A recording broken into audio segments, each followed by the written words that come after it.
You're listening to Procurement 6, the weekly podcast from the team at Art of Procurement that summarizes this week in procurement in just 6 short segments. Hi there. I'm Kelly Barner, Head of Content and Operations here at Art of Procurement. And today is Friday, May 26th, 2023. 6. This week's Procurement 6 is brought to you by AOP Direct, our first ever virtual event dedicated to direct spend. Join us on June 13th for 3 hours of strategies and techniques that will help you elevate the approaches you apply to your direct spend. 5. In this week's episode of the Art of Procurement podcast, I spoke with Yushiro Kato, co-founder and CEO of Caddy. He had a very interesting data point to share around should-cost analysis, and an equally interesting explanation for that statistic. Let's listen. Okay, yes, so based on our survey, only 28% people said they know should-cost analysis. Yeah. So should-cost analysis is a very impactful tool to basically reduce the cost. So should-cost analysis is kind of a technique in procurement to estimate the cost of the product by breaking it down into details like labor cost, material cost, machinery cost, or it could be depreciation of the machinery cost, overheads and profit and logistics sometimes. Yeah. So by breaking it down into details, you will have, you can estimate kind of not very precise, but the cost should be at this level, right, at the supplier side. And then using that estimation, comparing that with the actual cost you are paying for your supplier, there's always a gap between the two. And then that's the starting point of your discussion with your suppliers. So generally speaking, you go to the supplier site and say, hey, this is the estimation that we created, and there's a gap between your price and our estimated cost, right?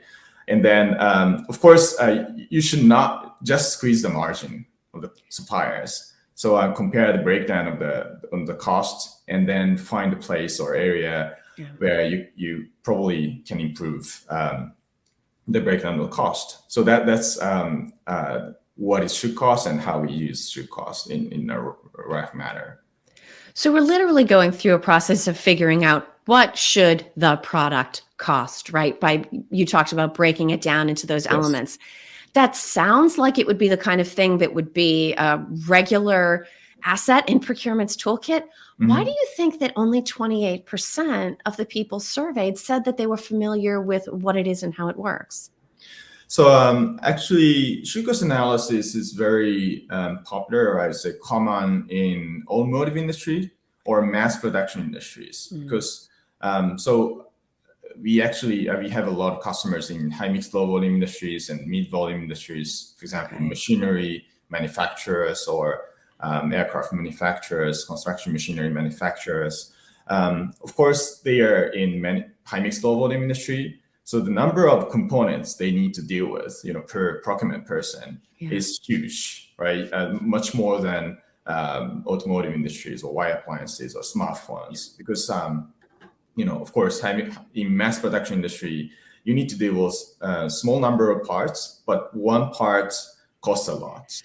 So basically, you cannot spend a lot of time on analysis in high mix low volume industry per part, because you need to handle a lot of parts on a daily basis. So probably that is one of the reasons why not many people know about should-cost analysis. So only about 28% of procurement professionals know what should-cost analysis is. And to make matters worse, only 4.6% use it as a tool. You're now officially part of the 72% that knows what should-cost analysis is. So why not try using should-cost analysis to become part of the top 5% in procurement? To listen to the full episode, go to artofprocurement.com/podcast or check out the link in today's show notes. 4. This week on the blog, Philip Eidson wrote a post about how procurement can help companies manage and even minimize their risk. It was based on a recent AOP Live session with Matthew Montgomery and Gordon Donovan from SAP. One of the things they discussed was how procurement can address cyber risk through the supply chain. Matt recommended asking internal questions like, does the supplier have access to company systems? And if so, which ones? What does the supplier's physical security consist of? What background checks do they do on their employees? And what controls are in place to manage access to data and systems on their side? And how can procurement gate that access? To read the rest of the post or to watch the full AOP Live session on demand, check out the links to those resources in today's show notes. This is Procurement 6 from Art of Procurement. To get notified every time an episode is published, go to artofprocurement.com/subscribe. 3. In this week's episode of Dial P for Procurement, I revisited the story of the Kraft Heinz procurement scandal. The Reader's Digest version is that you can't count savings today based on newly created liabilities in future years and not tell anyone. It is wrong and also happens to be against SEC regulations because it violates GAAP, GAAP, or Generally Accepted Accounting Principles. Under extreme pressure to deliver savings, their procurement team was taking prebates, clawbacks, and using price phasing techniques to front-load savings. But eventually, time and the law caught up with them. Kraft Heinz was issued $62 million in fines. Their chief operating officer, who knew about the whole thing, was issued $300,000 in fines plus interest. And their chief procurement officer was issued $100,000 in fines and prohibited from holding an executive-level position in a publicly traded company for 5 years. That extends through 2026. To listen to the whole episode, you can either visit the Art of Procurement website, subscribe to Dial P wherever you listen to podcasts, or subscribe to the Dial P for Procurement LinkedIn newsletter. 2.